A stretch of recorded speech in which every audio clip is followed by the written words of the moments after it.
Okay, so let's go ahead and share my screen.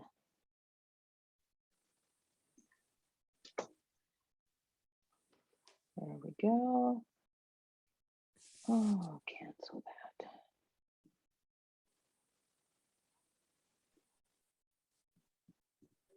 Hang on a sec.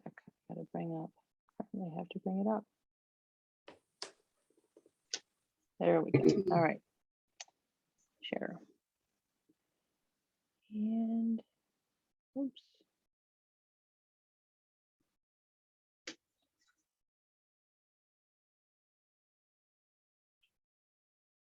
Okay, can you see my screen? Yes. All right. All right, so we're going to be making templates and cutting shapes this week. That'll be pretty exciting. All right.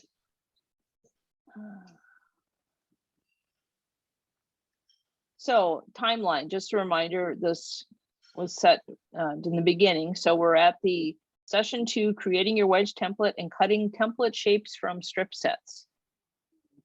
And this is probably, I think, the session that has the most intimidating stuff that you're going to have to do. But take a deep breath. When you get done with this, you're going to see your kaleidoscope emerging, and you're going to start to see how easy it is going to be to put it together. So this will be a big week for us, and there's help available. All right, so we're going to start with the supplies. You're going to be working with freezer paper, an 18-inch square freezer paper, and we'll talk about dealing with that and how to make it flat. You'll need a pencil and a 24-inch long ruler with a 30-degree line. When we get to the part of cutting, we're going to need painter's tape. And I'm going to go to a demonstration now and go to how we cut, but I think or how we create the template, but I think I'll do one more slide before we do that because I've got some pictures.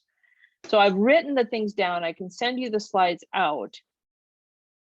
But I want to show you how to do this. And this is why we've also got some help sessions this week.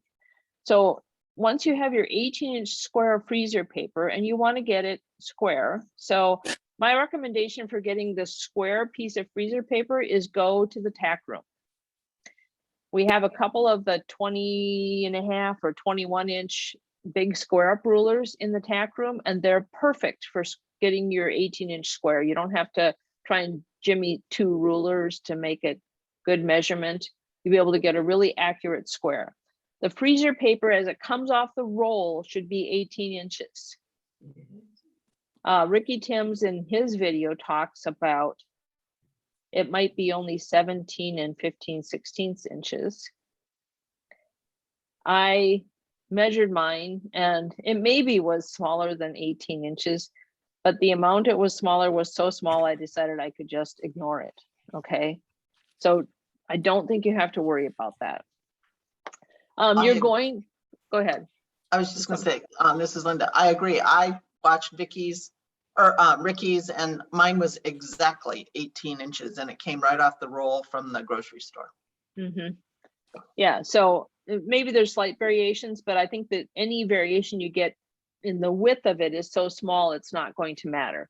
So you just need to worry about getting a square, which means cutting 2 straight lines, one 18 inches away from the other. All right, then you're going to draw a line, actually 2 lines, and we'll go through this, that are 30 degrees apart. So you'll use a 30-degree line on your ruler.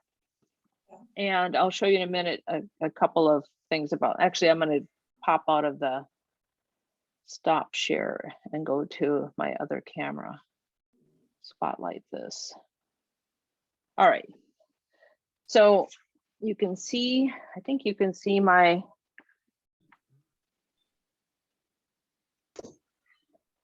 all right, so a couple of things. Here's the freezer paper, and this is an 18-inch roll. I buy it at Target, Walmart, any of those. As it comes off the roll, you'll see it has one attribute we don't like, and that is that it just wants to roll. But you take your freezer paper, take a piece that's bigger than the square that you need, so go out about 20 inches, cut it off, and take it to an ironing board. Use a hot iron and iron the freezer paper down. And then when you peel it off the ironing board, it'll peel right off and it'll be flat. Okay. So you can iron your freezer paper and it'll flatten it right out. Question. Yes. There's a shiny side and a side that's not shiny. Should you do the non-shiny side or the shiny side? The shiny you're- side should be down. Okay, thank you. Don't put the shiny side on your iron because that would be Okay, bad. I've never used So, freezer paper. okay, I'm going to breathe deeply. Please use your iron on the non-shiny side. Okay, thank you. Okay, because otherwise you'll have an iron cleaning problem and that won't be much fun. So I don't want that. thank you for asking that. I should have said that. All right, so now you've got your piece of freezer paper, and this one I cut and squared up. And like you can't see the whole thing in here, but that's okay. You don't need to. So you can see now that I've ironed it. So I ironed it and then I squared it up. After I ironed it, you can see how nice and flat it lies. So, you know, that's exactly what you need to do. And if you haven't used freezer paper before, when you use freezer paper as a template, if you're doing it for applique or something, you can use the same piece of freezer paper and iron it onto fabrics multiple times. It'll work multiple times. It'll eventually wear off. The waxy surface, the shiny side will eventually kind of wear off, but you can get multiple times through using it before that happens. Okay. So I consider it an essential sewing room supply. So, all right, now we're going to talk about making our lines. We want to make 30-degree lines. I have a short one of these Quilter Select rulers, and these are perfect for this activity. My suggestion, if you don't have a ruler that has this, is that you go to the TAC room and they have several of these rulers available. I'm going to show you why I like them. Here is my OmniGrid ruler. My OmniGrid ruler is an 8.5-inch long ruler. It's wonderful for cutting fabrics or borders. But for this project, it will work best if your 30-degree line comes right to the corner. And so you can see on this ruler, this little Quilter Select ruler, here's my 30-degree line. It comes right to the corner of my ruler. Does. Okay, on this one, the 30-degree line on one side comes a 1/4 inch up, and here the 30-degree line is a 1/4 inch away from the corner of the ruler. It will be easier for you if the 30-degree line comes to the corner of your ruler. Okay. And so if you don't have a ruler where that works, a long ruler where that is done that way, just go to the TAC room. Okay. And these Quilter Select rulers, I don't always like them better. Sometimes I like them better, sometimes I don't. But for on paper, they stay put better than the other rulers, which are more slippery on paper. And so since the first part you're going to be marking on paper, if you don't have something that you can keep still, go to the TAC room and use that ruler. All right. Everybody with me so far? Mhm. Okay. So now to make the lines, I need to put lines on my paper that are a 30-degree angle. I need to create 2 lines going out. So in order to do that, what I'm going to do, and just pretend this ruler is longer because it's easier for me to show you on this ruler because it's got the markings coming to the corner. I put the edge of the paper right on that 30-degree line, like so. And the 30-degree line is right here going at the edge of the paper. Oh, Okay. okay. Okay. So I know that this edge of the ruler right here is 30 degrees. And I just made a line with my pencil. Let me move. Can you see that? It's hard to see the pencil mark. but it's there. All right. But that's all there is to creating that 30-degree angle. Now I'm left-handed. So for those of you who are right-handed, you could go to the opposite corner. Again, the 30-degree line. And it would look like this. And I'll draw that line too. And then you can just rotate the ruler, put the 30-degree line on the previously drawn line to get the next segment. And then what I did, just to check myself, I rotated it again and put the 30-degree line on the second line that I drew and made sure that when I did that, my edge of my ruler was right on the edge of the paper, because that meant I had 3 nice 30-degree segments. Okay. And use a pencil for this. Use a fine pencil.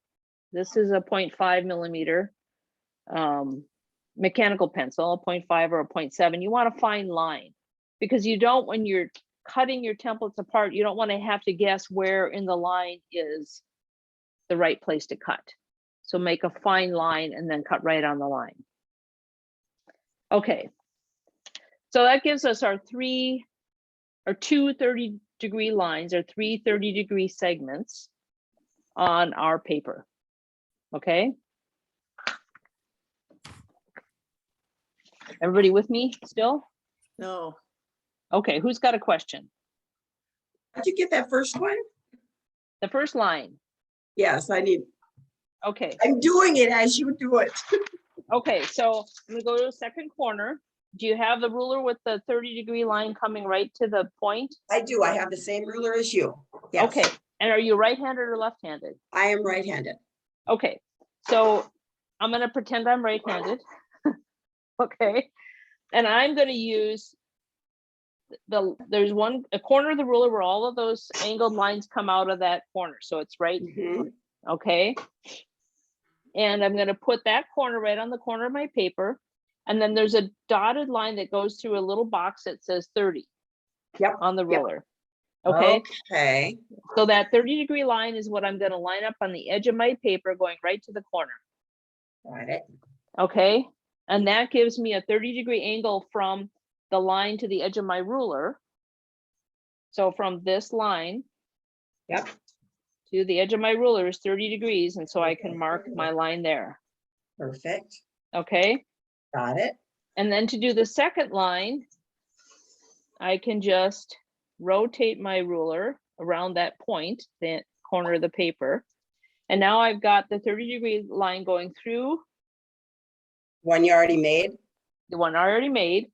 Okay. And if you want to check yourself, the 60-degree line now should be right on the edge of the paper. And it is. There you go. Okay, so All that right. so Thank you. that geometry we learned way back when. Didn't like it then either. Yeah. All right, it still works. So It does. yeah. All right, I'm going to go back to my slideshow now. So you've got those. There we go. Oh, I like that. Yep.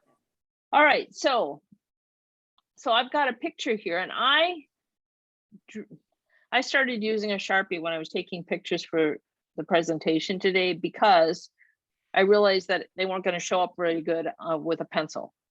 But you guys want to use pencils, right? You want to use a pencil because then if you make a mistake, you can erase it. And because the lines that you're creating, you don't want a big fat line. You want a skinny line. And again, you're going to cut right on the line because you want your shapes to be accurate. All right, so once you've got your 2 lines that go from the corner all the way to the other edge of the paper, then you want to go 18 inches from the corner on each of those lines and make a little tiny dot. So 18 inches out, I've got a dot. 18 inches over here is another dot. And then I drew a line to connect the 2 dots. Okay, so that's for the center wedge. It creates a line 18 inches away from that corner. Are you guys with me? Where did you extend the original out? Well, if you've got a 24-inch ruler, it should be long enough to do. go out. Yeah, then you should go all the way. I just can't because As I'm far as I can using, go. yeah. I've just got a short ruler. I Yep. did my drawings at the TAC room. Because now I wish I had one of these rulers in a long size. So, I actually do, and I'm looking at it. I'm thinking, I could probably use that one. yep. Okay, so the long ruler, you get it all the way out to the edge. And then from those 18-inch, those dots that are 18-inch out on the line, oh, where's my cursor? You're gonna go from that dot to the corner next to it, okay? Whoops. There's my cursor. So from this little dot, I'm gonna go out to the corner. So I drew the line across the middle wedge, and now I'm taking a line from the line, I'm drawing a line from that point, 18 inches out over to the corner. So now I'm creating 3 wedges, and I've labeled them wedge here, pretty original. And those 3 wedges should all be the same size. We're only going to use one of our wedges for our templates.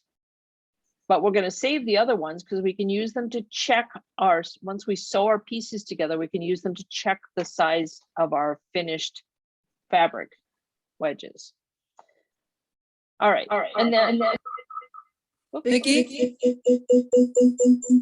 yes. I've got it. Is that echoing? It is. Okay.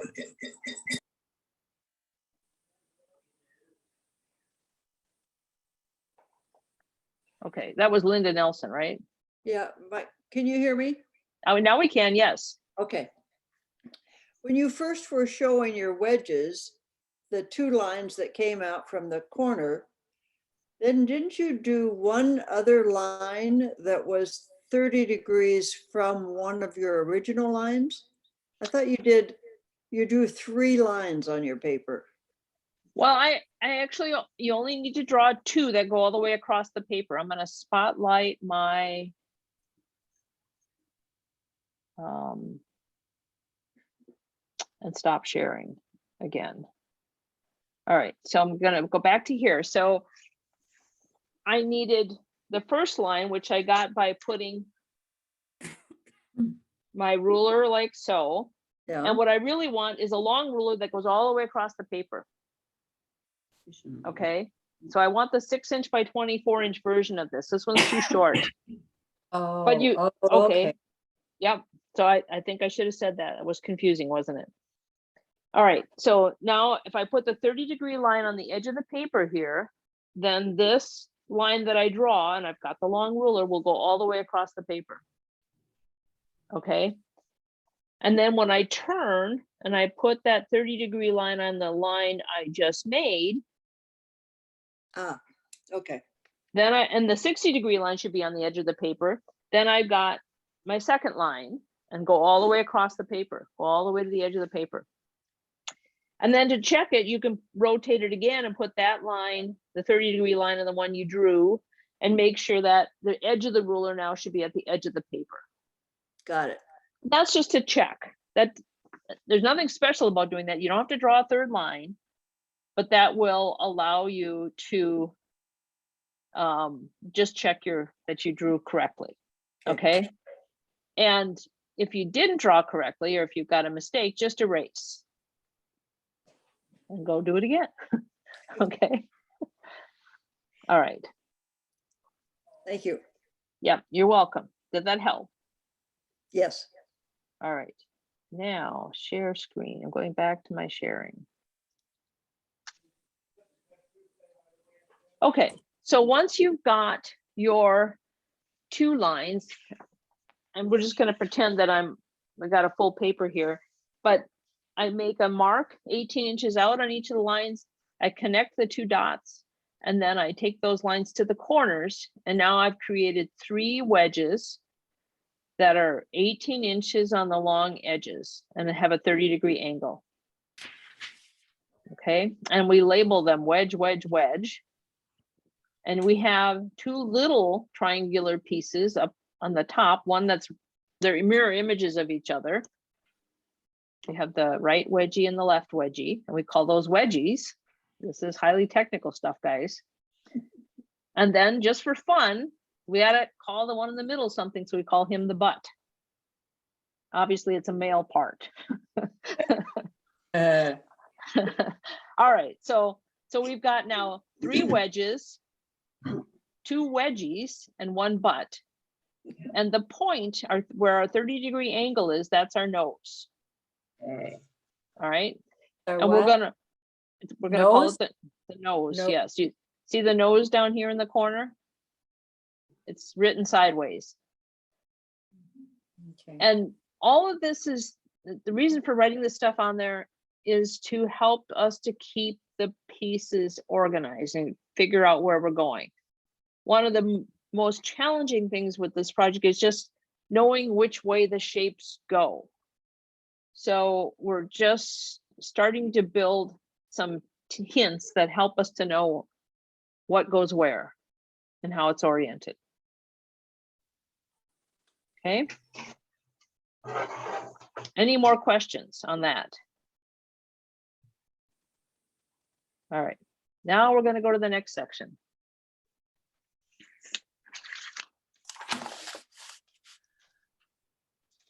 All right, so I'm going to put my paper up here too. All right, so once I've got, and here's where I went back and I used a Sharpie, a fat Sharpie, to make the lines stand out, because I wanted you to be able to see what I did. We're going to start with the nose piece. We're going to go from the nose and we're going to go up a ways and draw a line to create a triangle. So that's the line here where my cursor is. In fact, maybe I'll just go to, I'll stop share and we'll go to the, I'll spotlight my camera. Okay, so all right, so I'm going to work on here. We've got a wedge. They all look the same. You could work with the middle wedge or the other edge wedge. It doesn't matter. They should all be identical. I chose to work with this one. So I've got this big triangle and I need to divide it up into 5 pieces. Okay. So I'm going to go out a ways and draw a line at an angle. You don't really want to go straight across. You probably could, but I would think it's going to be more attractive if you draw it at an angle, and you're going to make a line. All right. So far, so good. Just ignore this. We've made 1 line. We went up from the Question? nose and we made a line. Yes. Does it make any difference how far up you go before you draw that line? Or did you go up 5 inches, 2 inches, or doesn't it make any difference? I didn't measure anything. Okay. Okay, thank you. But I do want ultimately the 5 pieces that I draw to be similar in size. I really don't want to have like the first piece go way up here and then go 3, 4, 5. Okay, Okay. So I want the first piece, and this one I think is a little small. If I did it again, I might go out a little further, because you see these last 2 pieces ended up kind of big. yeah. Okay. So Okay.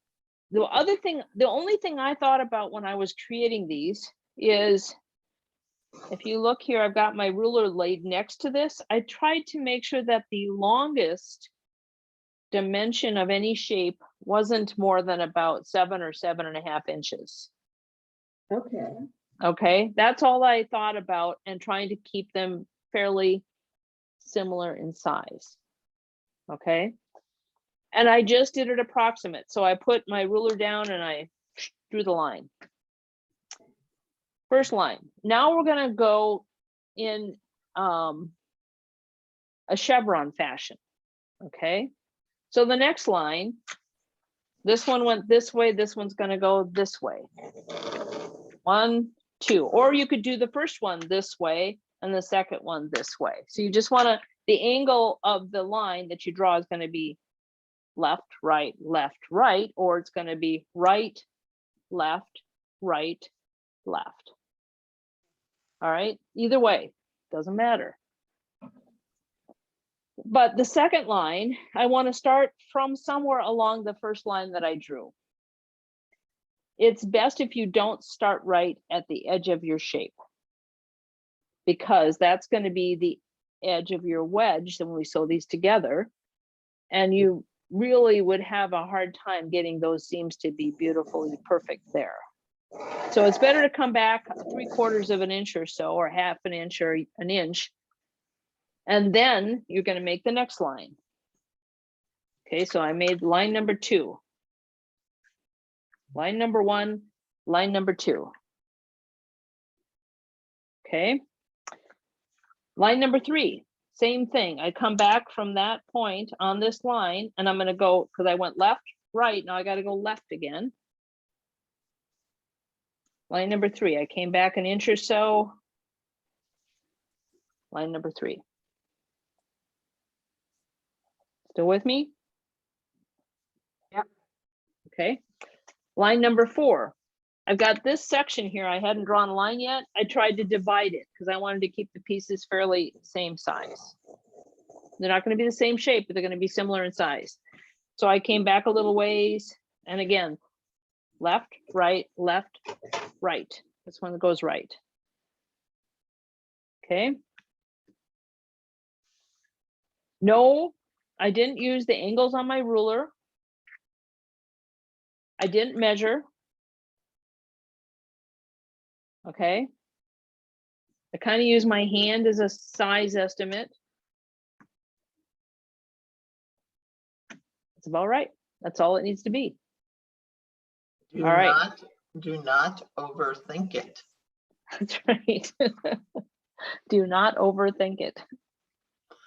I All think the most important thing you said, Vicky, is that when you're doing the edges, you know, the ones, the longest side, you didn't want it more than the 7 inches that your strata were. Yeah. And like this one here, this piece, I didn't really want the point down here to be more than about 7.5 inches or so. Right. And this one, I think if I was doing this again, I did this one for demonstration. This isn't the one I used. I might have erased and moved up a little bit from starting from down here, just because these ended up bigger, a little bigger. But they would be fine. There would be nothing wrong with this set of templates. Yeah. Okay. Don't overthink it. Do not overthink it. All right, I'm going to share my screen again, and we're going to talk about how to mark your pieces. All right. Start with the nose, and it turns out that your pieces are going to be numbered in reverse order. So the last piece you created is number 1, and then you go backwards. And so the first piece you created is got the nose in it. That's number 5. 1, 2, 3, 4, 5. And I said this, don't intersect lines right at the edge of the wedge. You want to back off from the edges an inch or so, 1/2 to 3/4 of an inch. And you're going to create 5 sections, similarly sized. They're not going to be same shape. They're going to be similar in size. Number them in reverse. Now, you're going to mark some kind of hash marks on the line. So you see I've drawn some hash marks down here, and I used colored Sharpies, but colored pencils work, or just different shapes. I made a serpentine line on this one, across that line, a zigzag up here, and I drew circles on this line. Why would she do that? Well, when I'm putting these pieces together, and when you're starting to put them on the design wall, it is so easy to get confused about what goes where. You can stick your template on the shape, and you can see how it goes to the adjacent template pieces. That's why we draw those hash marks on the lines. Okay.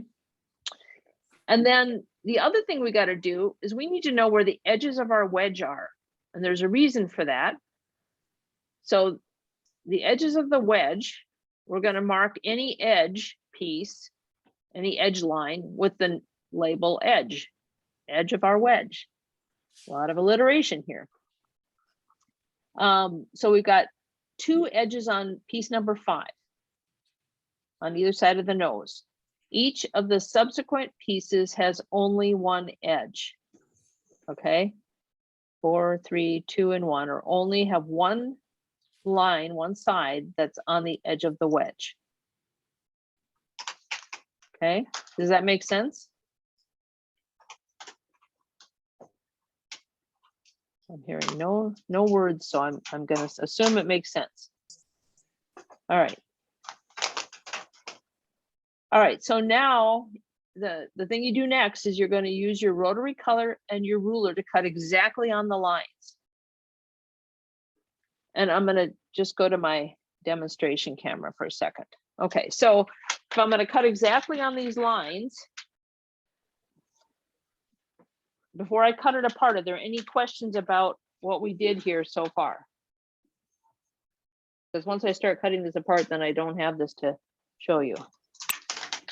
Okay, hearing nothing. So I use my rotary cutter and a ruler. And this is another place where if you can do this cutting in the tack room and use the Quilter Select, these yellow rulers, they stick to the paper lots better than do the Omni Grip or the Creative Grids rulers. Okay, so I'm going to cut carefully because I don't want this to shift.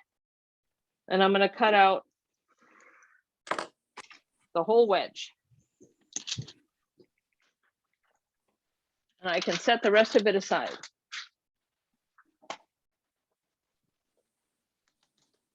Okay, so now I've got this piece.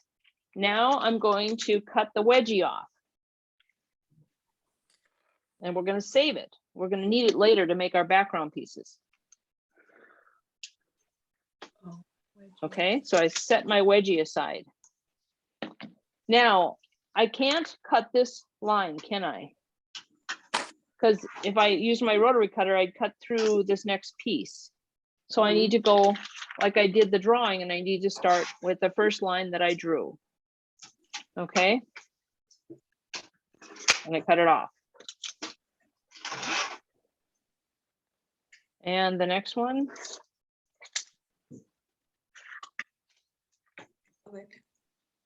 So those first 2 pieces end up being triangles. But now look at this piece.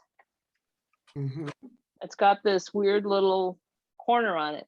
When you're cutting your shapes out of templates, make sure you're paying attention to these because you have to cut a 1/4 inch away from this edge too, not just go out to the corner with 2 lines here. We'll look at that again later. All right, and then finally the last 2 pieces.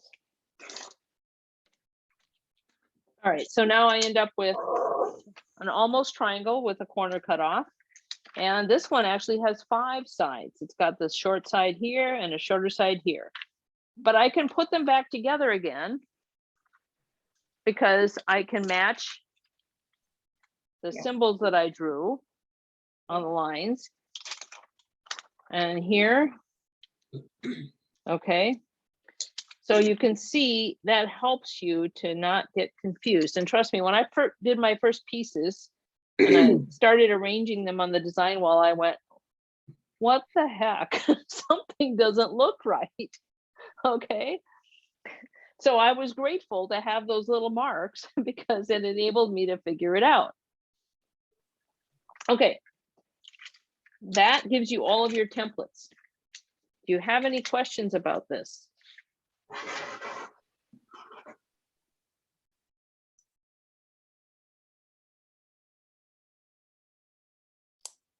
All right, hearing none. Are you just doing that on the one section of, you had those 3 different wedges? Correct. Yes, You just did that on the one. I just did that on the one. Okay. Okay. Yeah. I'm gonna stop sharing for a second. Just go to the gallery view so I can see all of you and see if I'm seeing all perplexion or. Okay. I see intense concentration. All right. I was able to follow you step by step, and mine is done. So just exactly like that. It worked great. So thank you. I think this is more intimidating I think it's more intimidating when you're thinking about it than it is to just do it. Mhm. Okay. But if you have any concerns or if things don't, if you just need somebody to be there and say, yep, that's right. When we get to the end of the meeting, I've got several times set up this week. Linda Schuler's offered to help when one of us will be in the TAC room and you can come up, use the good rulers and have somebody go, yep, that's right. Okay. So if you have any concerns, because it's intimidating, okay? All right. Remove my spotlight and go back to the slides. When you brought out the squigglies and the markers, I felt right at home. You know, I never think of doing stuff like that, but what a great idea. Because now you know exactly where those pieces go. And I finally found a use for all those beautiful colored Sharpies that are in my husband's desk drawer. Okay. Don't tell him. All right, so back to sharing. Share screen. All right, so now that gives you all of your templates. So now we're going to move on to cutting. And you're going to start with piece number 5 and 2 identical strip sets. And we're going to nest those seams together. Okay, I'm going to stop sharing. Highlight.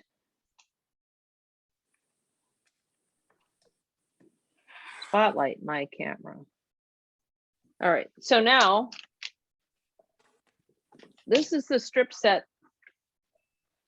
that didn't make the grade when I was doing, I cut some pieces from it and then it was not giving me good results. So you see one end is whacked off. But for what we're doing here, this is going to be completely sufficient. So I've got my 2 strip sets and this one is pressed with all the seams going down towards this dark blue at the bottom. And this one is pressed with all the seams going up. And I lay them right sides together because you need to cut mirror image pieces. So we layer our strip sets right sides together. And what I do is I layer them together and then I use my fingers to feel when I've got those seams nestled together, okay? This one's a little difficult, but it's gonna work. Okay. All right, so that's my strip sets, and I'm only going to, I don't ever try and go all the way down the strip set because my table's only so big anyway.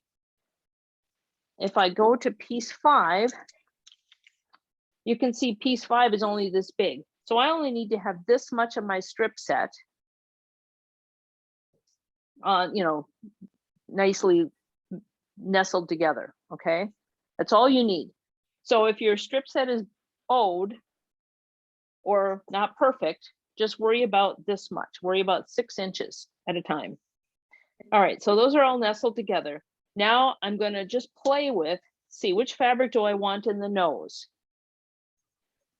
For this one, and I suggest you choose one that has a fairly busy fabric for the nose end of that template.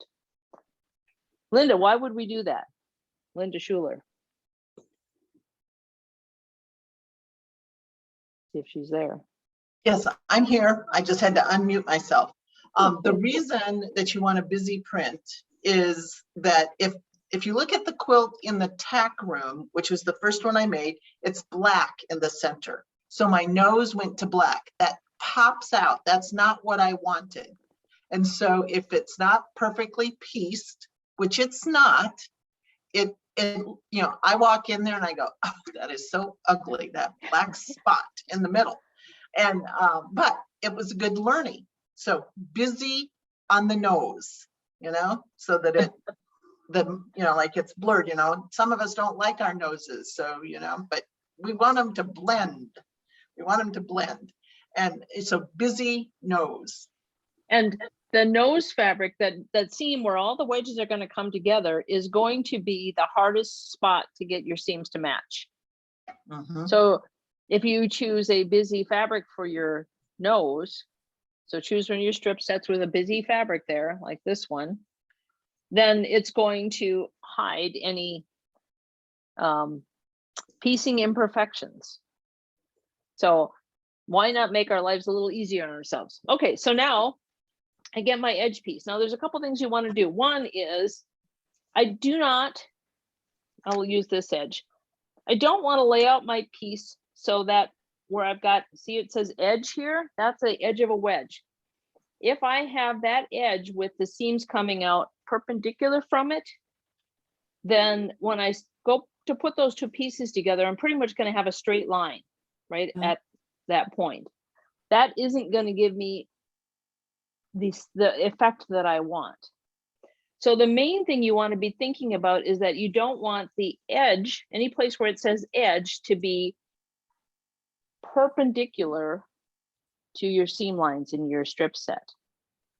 Okay, so that's perpendicular. If I turn it at an angle, now I'm going to fold it back so you can see that's what I'm going to get with the two adjacent pieces when I sew them together. I'm going to get that nice angle, which is going to give me that chevron star effect in my kaleidoscope.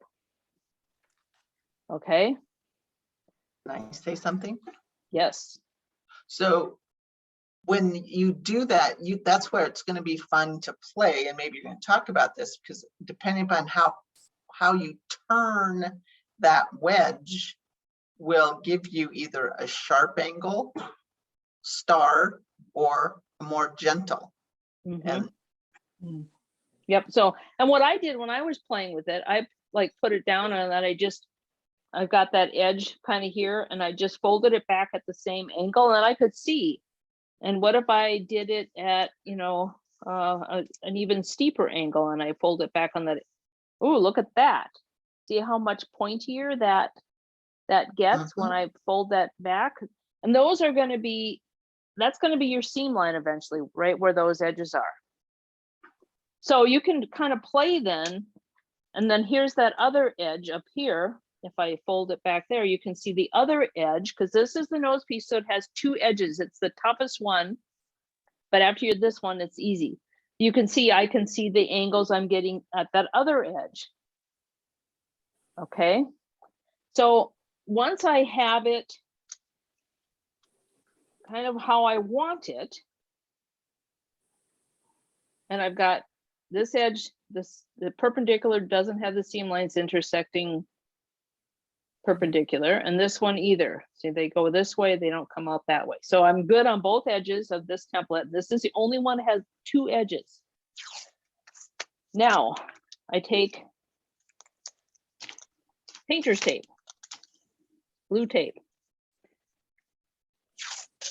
You know, the hardware store, after the grocery store, the hardware store is the next best place to get quilting supplies. And I'm going to use the painter's tape on the back to hold that piece in place. Okay. And I'm going to grab my ruler and a pencil.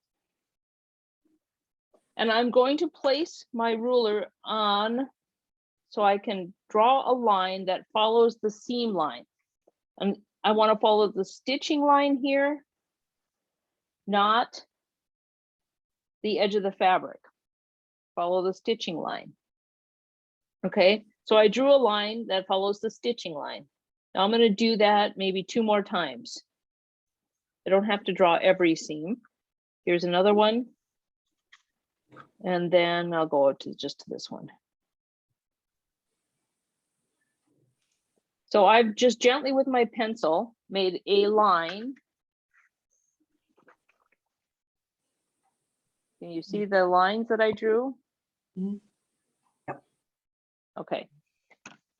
So what those lines are telling me is that's where I'm going to line up this piece 6 times. I need to cut 6 pairs from my strip set. And by drawing those lines, then I can reposition this template, line up those seam lines that I drew right on the stitching lines of my strip set, and cut the same shape. Cut the same shape in the same position. Okay, that makes sense? Yep. Okay. All right, so we've got our stitching lines drawn, so we know where we're gonna place the shape. We got good angles. And now we're gonna cut. So I take my ruler. And again, I didn't know how much I loved this Quilter Select ruler until this project. And I'm going to place my ruler on here with the 1/4 inch line. The 1/4 inch marks are on the edge of my template. So I've got a 1/4 inch of fabric beyond the edge of my template. Okay, bring it up. So, Yeah. Okay, so lining it up with a 1/4 inch beyond the edge of the template. That's my seam allowance because the template is to finished size. So I don't want to cut right at the edge because then that doesn't leave me a seam allowance. So you always have to add a 1/4 inch around your templates. Always add a 1/4 inch around your templates. And then I cut. All right. So I've got 1/4 inch along the edge here. And when I was doing this, I'm kind of rotating the fabric under the camera, but I tried to not move the fabric around a lot just so I didn't have things get goofy on me. Okay, and then I do the last side. So I tried to leave my fabric on the table and then move my body around the table. Fortunately, my table's small. All right, so now I've got 2 pieces cut and I need to cut 5 more pairs. So I'm going to do it again. I just take this off, but I'm going to show you something. This is one of the edges. So one of the edges is going to look like that. Okay, woo. You know, this is where I started going, oh, this is cool. All right. And then this is the only piece that has 2 edges. So here on this edge is going to be the other edge. Okay. Vicky, Yeah. turn it so the blue is down because that's your nose. I think that, yeah. You're right.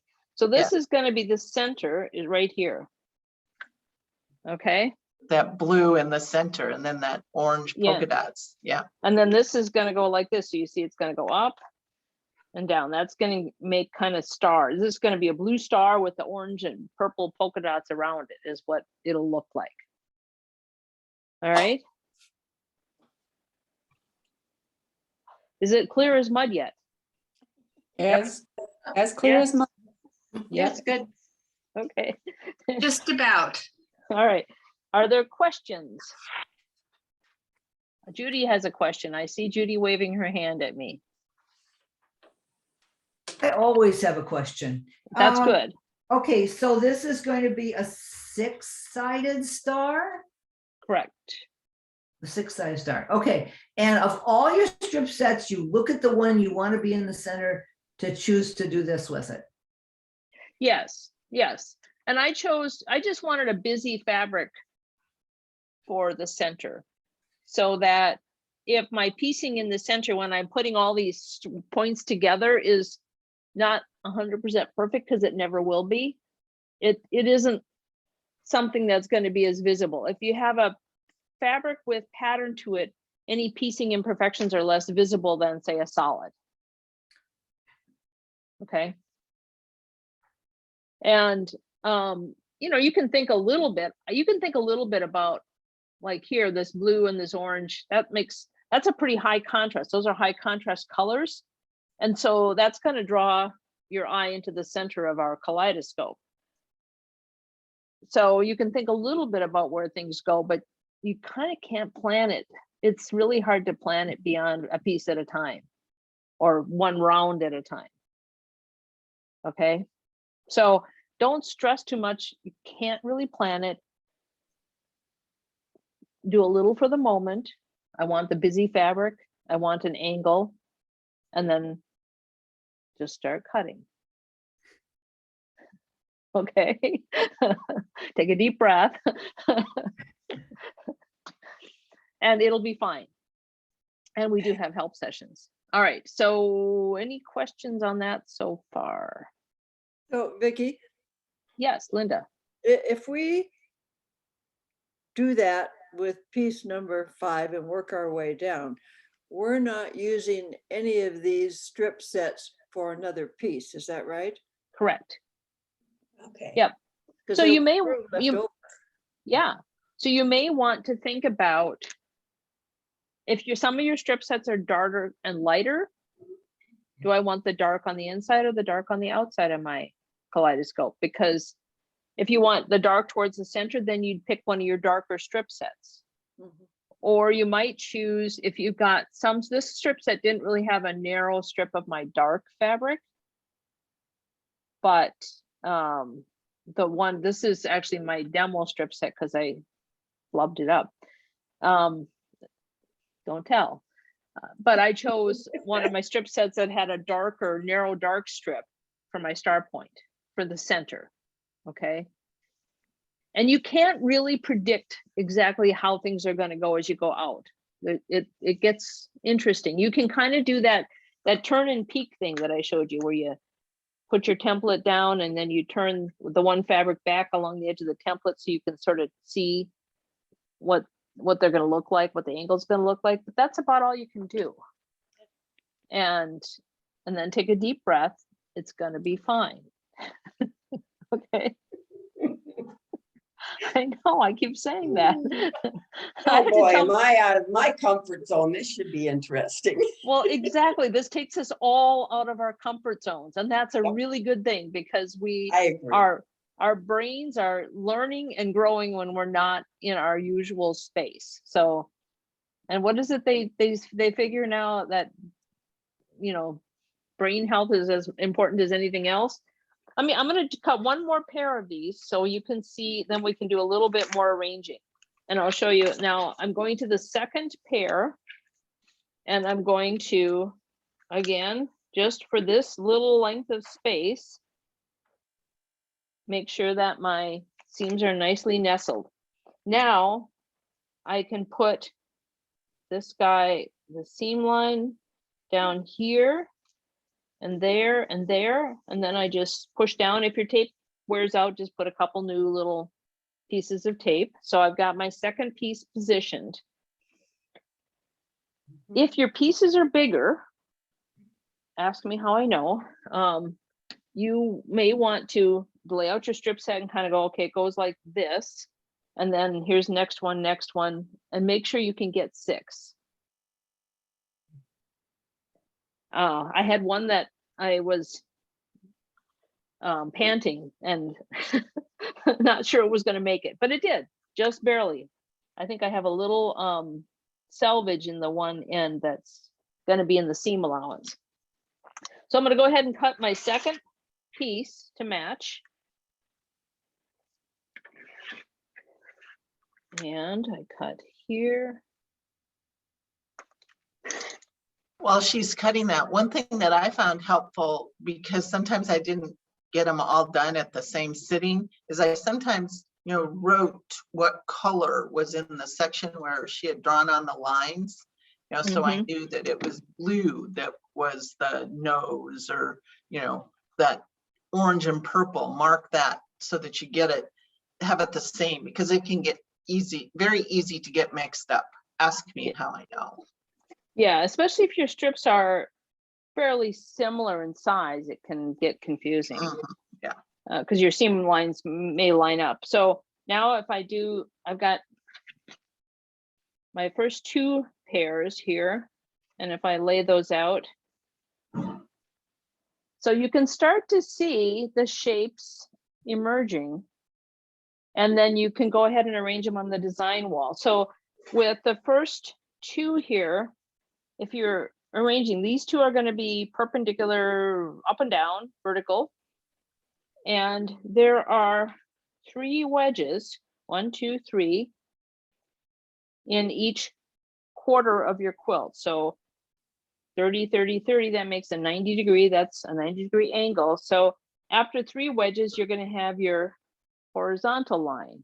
I'm using the line on my cutting mat here just to show you. So as you're arranging these pieces on the design wall, arrange them, with that in mind. But you can start to see that star emerging already. And I don't know, I like these fabrics. I wasn't sure as I went along, but I think it's going to be pretty cool. Yeah. All right. Now I'm going to, let's go finish our stuff and then we'll talk a little bit about next steps. I'm going back to my presentation. Oh, sorry about it takes me a minute to move between. All right, so we layered our strip sets right sides together. That's what I'm showing you here. And as I'm laying this on here, you see the edges. I don't want the seam lines intersecting that edge at a perpendicular. It should be at an angle. And then we talked about this. Use painter's tape, mark the seam lines so you can line up the piece again. Use painter's tape to hold the template in place. Use a ruler and line up the 1/4 inch line on the ruler with the edge of the paper template. Make sure you add your seam allowance. Cut around all of the edges, making sure to add your seam allowance. I say it twice, it's important. After cutting out the first piece, move the template down to the strip to cut a total of 6 pairs. And check that the seams on the strips are nested for each time, and check that the lines you marked are lined up each time. All right. Once all of the pieces, cut all the pieces and arrange them. I started arranging, so I cut all my number 5 pieces, the nose pieces, and then I arranged them. And then I kind of picked another strip set that I thought, well, I'd like this strip set to go next, because mine had, like yours, some of them were brighter and lighter and some of them were darker and moodier. So I picked what I wanted for number 4, moved on from piece number 5 to piece number 4. So all you do is you take piece number 4 next, set aside piece number 5, and use piece number 4. Actually, what I did was I just stuck piece number 4 to one of my pieces on the design wall so that I knew which one was which. All right, so piece number 4, make the pieces from a strip set. And for each one of these, you're not trying to match the angles from the first one. They're going to be different. Okay. And so I arranged all my number 5 pieces on the design wall, and I cut my number 4 pieces and I put those up. And that's where it starts to get a little confusing, because those pieces don't necessarily fill the space between the number 5 pieces, because there's a number 3 piece that's got to get in there. Some of them have that odd small 4th or 5th side, but you need to cut around those as well with a 1/4 inch seam. And then put the template on one of the pieces on the design wall so you can see how it goes together. Stand back and admire. Okay, important, because you've just done a bunch of work and you need to stand back and say, wow, what have I done? Look at how cool that is. So now I've got it on my design wall. The picture here shows my actual pieces that I cut. You can see I've got my template pieces on one of the wedges. So that's going to tell me how I sew it back together, which we'll do next time. And I've got it arranged. And so you notice, mirror image adjacent templates. And I'm starting to addition backgrounds now for my kaleidoscope. What do I want to go around it? Wow, that's beautiful. There is. I think it can't, like I said, a couple times when I was doing this, I was like, oh, I'm not so sure. But now I'm like, well, I think it might work. I think it's kind of pretty. It's gorgeous. All right. What else have I got? Wrap up and next time. So this is the last slide, and then we'll just go to gallery and share and talk a little bit. I'm going to send you right after this a summary page that says, do this and this and this, reminders of all the things we talked about. There'll be a link to Ricky Tims' YouTube video, so you can listen to somebody else tell you how to do it. He's the original. There will be cool kaleidoscope consultation sessions. Thank you, Linda, for the alliteration. And those will be Monday, January 31st from 4 to 6 p.m. I'm in Open Sew Wednesday from 9 to noon. Thursday, February 3rd from 3 to 6, and Open Sew on Sunday, February 6th from 1 to 4. Those are all times when you can drop into the TAC room and get help from me or from Linda. And anybody else who wants to come and help too. All right, trust the process. So you like the fabrics. Well, Brenda, we're sure you're going to like them eventually. Okay. Okay. So don't stress about the shapes. And by next session, you should have all your kaleidoscope pieces cut and arranged. And actually, you won't need it instantly, but you might start auditioning once your kaleidoscope is on the wall. I would suggest you start auditioning your fabrics in the background. The fabric for your wedgies and the butts, we're going to go back to our template. So don't throw away any of those extra pieces you cut out of your square. Save them, because we'll use the wedgie and the butt pieces to cut the backgrounds. And your wedgies and butts can be the same fabric or different fabric. But next time we'll be sewing them together. Okay. Now, that's it. Exit, stop share. Vicky, can you go back to your, oh, you're already out. Never mind. Well, I could know. Did you have a question? Tell me. I was taking pictures of things that I might need to go back at right away and look at. So when you put your kaleidoscope up on the wall, I didn't take a picture. I was so busy looking at the pattern. Can you put your picture of your kaleidoscope, how that turned out with your colors? Yep. There you go. And there it is. Yeah, Got and you know, look Thank at. you. I mean, just this is instructive because some of the pieces, you know, I got a clear star in the middle because I have that narrow strip of black around the red and some blue around that.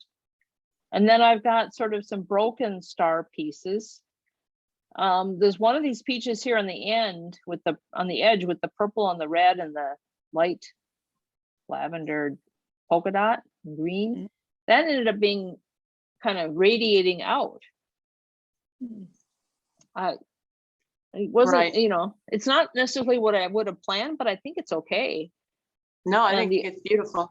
Yeah, and the other one ended up, this other edge piece ended up almost, you know, almost flat. But again, I think it's going to be fine.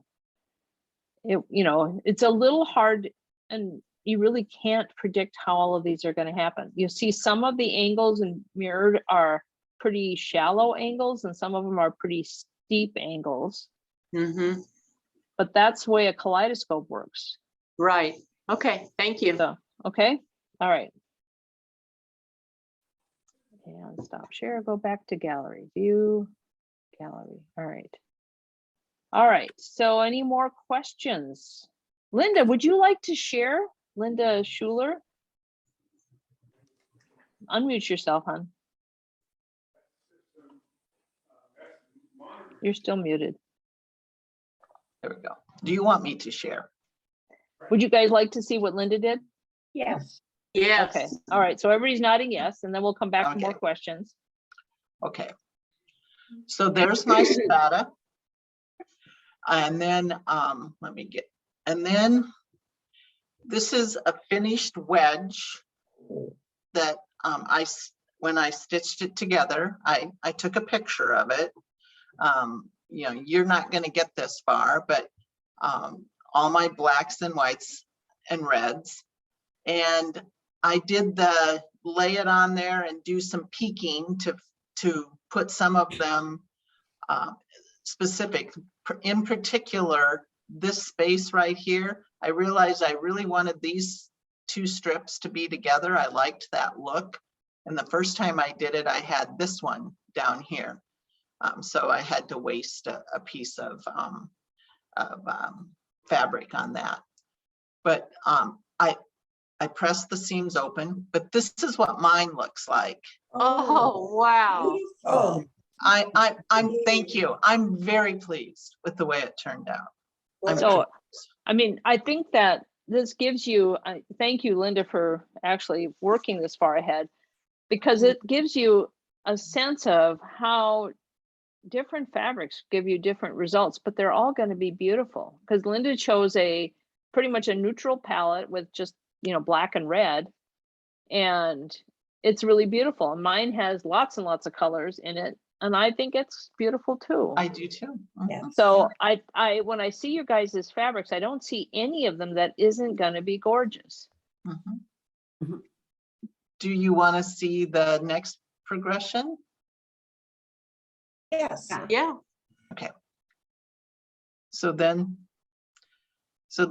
I put the wedgies on and butts on it. Yes. Okay. And then I said, okay, what am I going to do about the border? So I tried 3 different borders. And I polled a couple of people and said left, right, or center, and left one. Yeah, I like the left one too. And that's what it looks like when it's done. Wow. Beautiful. Gorgeous. And I like the effect of these 2 fabrics. This strip here, the border is exactly the same as this. Mm-hmm. And I really like that look. The other thing is when Vicky was talking about busy in the middle, and I said I didn't like the one I made that's on display in the TAC because it's black in the center. I purposely chose this really busy circle print. And then as luck would have it, I think I did one of my best jobs of piecing on that kind of a star. That always happens when you have a seam that nobody's ever going to see. It's always perfect. And if you have a seam that's going to be really visible, it's never going to be perfect, no matter how many times you unsew it. Right. Yeah. And then I finished it off with a black binding. I pulled the black to the binding. So Beautiful. Thank you. and this is the back. This is the back. I used my strata. As the pattern goes, and with my border, the finished quilt is 45 by 45. So it's just a little bit wider than the width of fabric.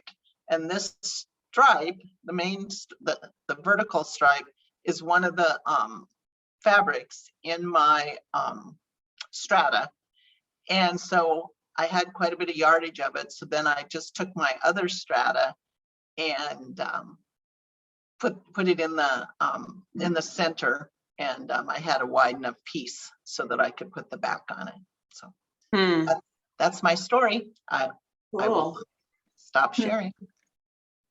Thank you for your Beautiful. kind words. Thank you for your kind words. Thank you, Linda. All right, so I think I see some hands. I know Judy's got her hand up, so Judy will let, but you're muted. We can't hear you. Okay, wow, Linda's quilt was wow. I want to say that. Okay, so my focus fabric, which is here, I really, really like it. And I would like to use it for butts and wedges. How much do I need? Have I don't know if I have enough. Well, you need to make 4 butts. This quilt has 4 butts. I think 1 butt is usually enough, but we have 4, and 4 of each orientation of the wedgies. So if you have a half to Half 3/4, yard. half yard to 3/4 of a yard, you should be good. Oh, yeah, Yeah. I do. Yeah. Yeah, you're good. I think you probably have enough. Okay. Mhm. Okay, thank you. Yep, you're welcome. So I have a question too. It's Deborah. Hi, Deborah, go ahead. If you make all your butts the same material, but you like something that might stand out for the wedgies, can you do a different material? Yes. Oh, I didn't know. Yeah, no, didn't- absolutely. If you go onto some of the galleries online, just Google cool kaleidoscope quilts, you'll see actually a lot of them, they've used different butts and wedgies. Okay. And Okay. sometimes they carry that angle then into the border, and we'll talk about how to do that. Okay. Okay. Thank you. So, yeah.